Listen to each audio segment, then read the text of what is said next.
Assalamualaikum dan salam sejahtera.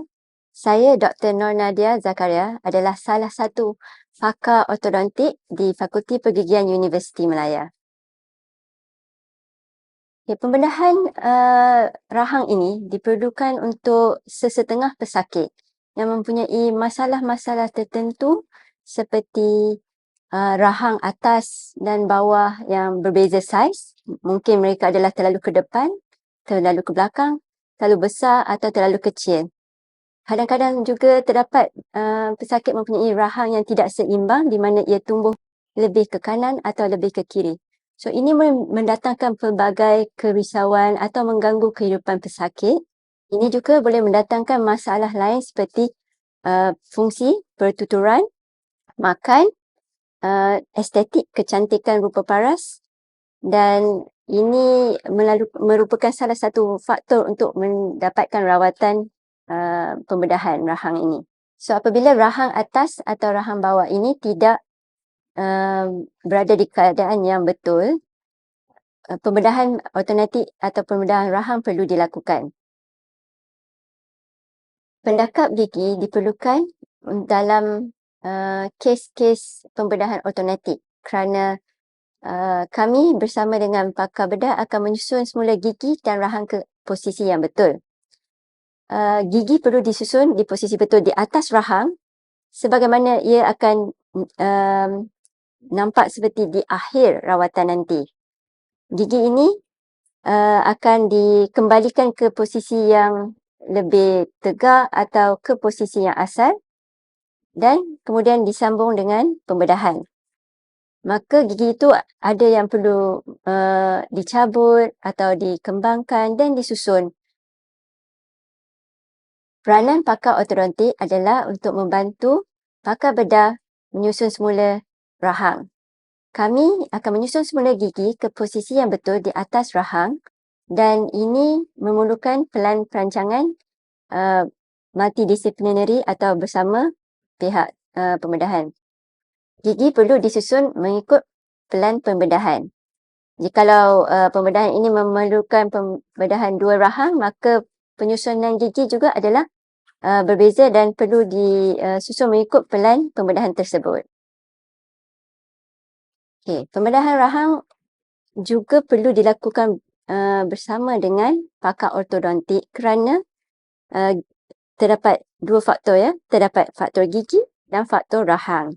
So, gigi ini disusun oleh pakar ortodontik manakala pembedahan dilakukan oleh pakar bedah mulut dan maxillofacial.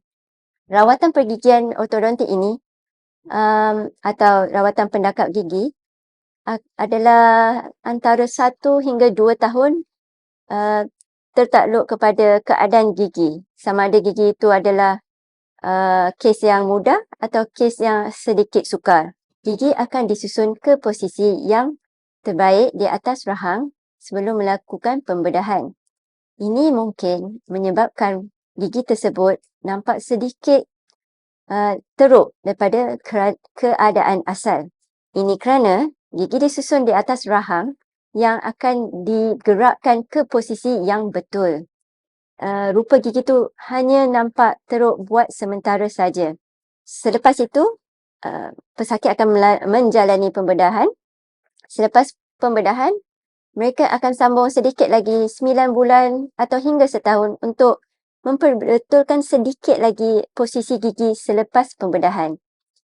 Pesakit juga perlu ingat selepas menjalani pemakaian pendakap gigi, mereka perlu memakai retainers ataupun pemegang gigi.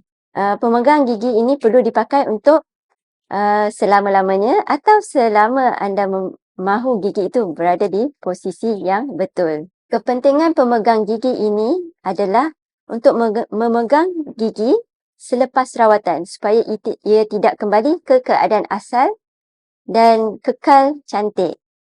Maka pesakit akan mempunyai gigi dan juga rahang yang dalam keadaan yang betul. Hello, nama saya Dr. Kamil Hassan. Saya seorang pakar bedah mulut dan maxillofacial.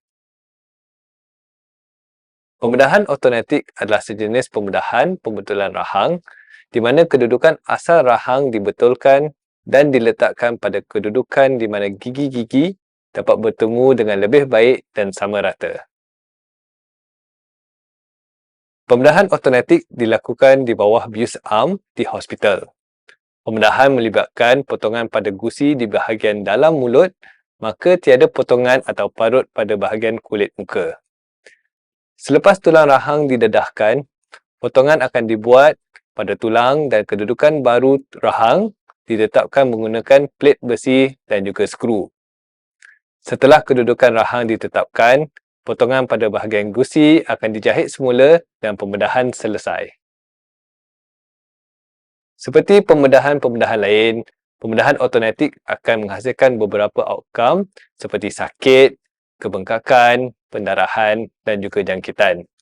Walau bagaimanapun, perkara-perkara ini akan diatasi dengan ubat-ubatan tahan sakit dan juga antibiotik.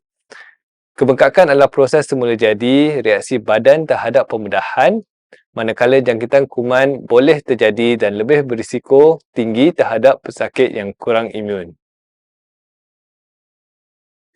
Kebiasaannya, pesakit akan masuk ward pada 1 hari sebelum hari pembedahan. Ini membolehkan pesakit bertemu dengan para doktor dan juga pakar bius. Pesakit juga akan diminta untuk berpuasa selewatnya 12:30 malam untuk bersedia pada hari pembedahan keesokannya. Keesokannya adalah hari pembedahan di mana tempoh pembedahan akan mengambil masa selama 4 hingga 5 jam. Selepas pembedahan, pesakit akan dihantar semula ke ward. Jika tiada apa-apa komplikasi serius selepas pembedahan, pesakit boleh discharge dan pulang ke rumah pada hari ketiga. Secara amnya, proses pemulihan selepas pembedahan automatik boleh mengambil masa 6 minggu hingga 3 bulan. Pada 2 minggu pertama, pesakit akan mengalami kebengkakan muka dan juga bahagian mulut. Pesakit juga tidak boleh mengunyah makanan dan hanya dibenarkan makan makanan yang lembut dan cecair seperti bubur. Kebengkakan muka dan mulut akan mula hilang selepas 2 minggu dan boleh mengambil masa selama 1 hingga 3 bulan untuk surut sepenuhnya. Kekebasan pada bahagian pipi, bibir dan juga mulut boleh berlarutan selama beberapa minggu dan juga bulan. Kebiasaannya, pesakit akan merasakan kawasan kekebasan semakin mengecil dalam tempoh ini.